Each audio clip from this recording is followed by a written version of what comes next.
currently melting in the sunroom of my parents' home in Boston. Yay. So today's video is going to be talking about 5 things that I noticed as a Korean American dating a Greek American guy. So let's get to it. So I am Korean American, born and raised in Seattle, and then I grew up for the latter half of my life in Boston. So I've been West Coast and East Coast. Currently residing in Florida, immersed in both the American and Korean culture all my life. And so I always thought that I was gonna end up dating a Korean American guy. So it turns out that was not in store for me. That was not the plan for me. So the guy that I am currently dating is a Greek American, and so at first, like when you first start dating, it's like you don't see the differences in the cultures. It's not really like any like cause for alarm or anything like that. Not to say that it is now, but just in general, you don't really think about stuff like that. So yeah, that's just the way that it was. And as I kind of like, you know, developed a little bit more into our relationship, little things started to pop out. So the first thing that I noticed is how loud he was. So I feel like I'm pretty loud as a person, as a Korean, I guess. I don't know if this is actually like a Korean culture thing or if it's just my family culture, but we're just very soft-spoken in general. And I feel like I've kind of developed a louder voice now. And he said that when he first started dating me, he could not hear me, and it was really annoying to him. I didn't know that. But for me, on the opposite side, I thought he was just so loud, like really loud. His like voice would just like ring out. But I guess he said like that's the thing. Greek people are very loud and Korean people, I guess, are not, or it's just my family. I don't know. The second thing that I noticed in the difference is the food, okay? I love my Korean food, okay? But I am like not really good with tolerating spicy food in general, as an Asian, I guess. But I just like thought that when he told me that he can't really eat spicy food because that's the type of food that he grew up with, I was like, oh, okay, like I'm sure he can handle a little bit of something. And I was like, oh, maybe we're on the same level because I can't handle spicy food very well. That's as an Asian, okay? So I didn't realize that. So then when we would start like eating out together, there was just like no spice, and like I didn't realize that I need spice in my life.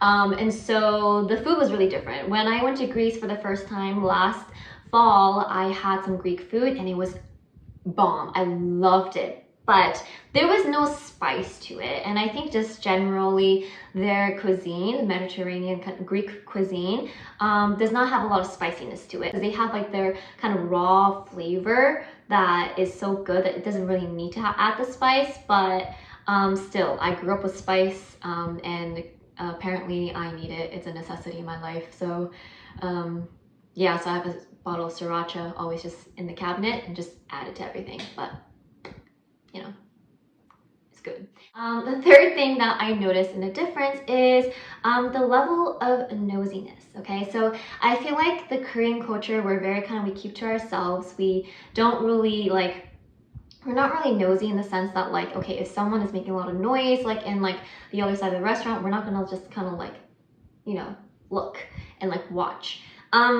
Greeks do that. There was one time when I was with my boyfriend's family in Greece and we were at a restaurant, and I guess some other like family at the table like over there was like having like some kind of argument or something, and me growing up in the culture that I did was just, I was just kind of like keeping to myself and not really like looking over, giving them that space, and then I look up and all of them were just like looking, and I was like, what?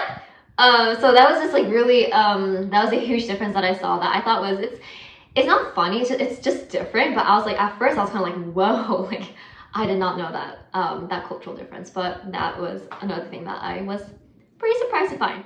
The fourth thing that I found was PDA. So in front of like, so I met his parents, he met mine, and both experiences were quite different.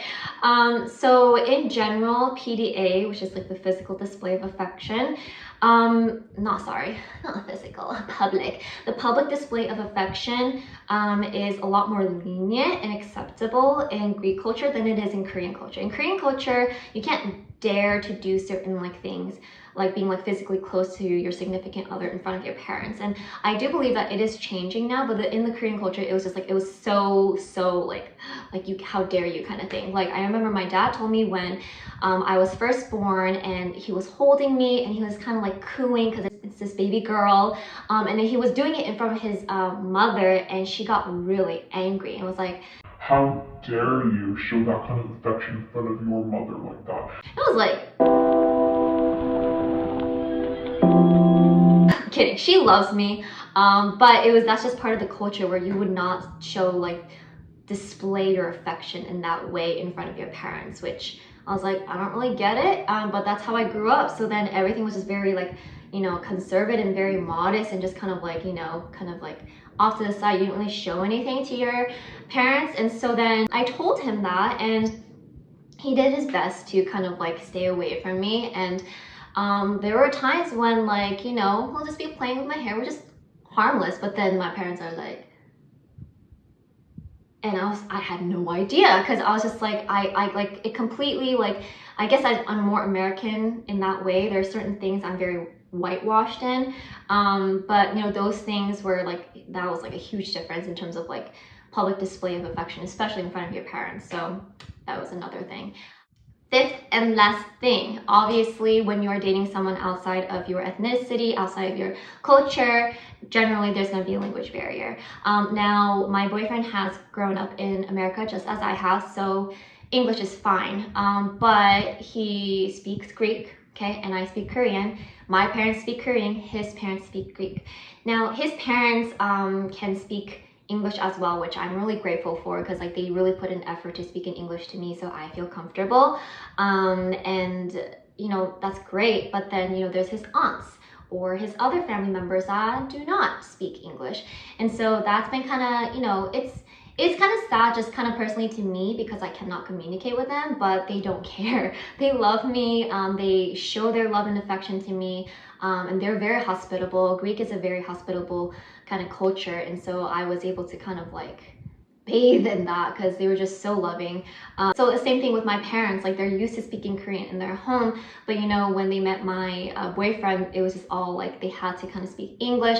And so I can see that, you know, my mom, she grew up in Korea, and she only immigrated to the States when she got married, so it was a lot later in life. My dad immigrated here when he was in high school, so it's a little bit different. So my dad's a little bit more comfortable with English, but my mom isn't, and I could see that she was struggling, and it just kind of made me think to myself, oh man, that kind of sucks that she kind of has to struggle, and like, you know, I'm putting her through that struggle in indirect ways. So obviously there are ups and downs with kind of like, you know, dating someone outside of your kind of like nationality circle, I guess. But I think it also kind of pushes you to learn more about differences and kind of learn and grow through those differences.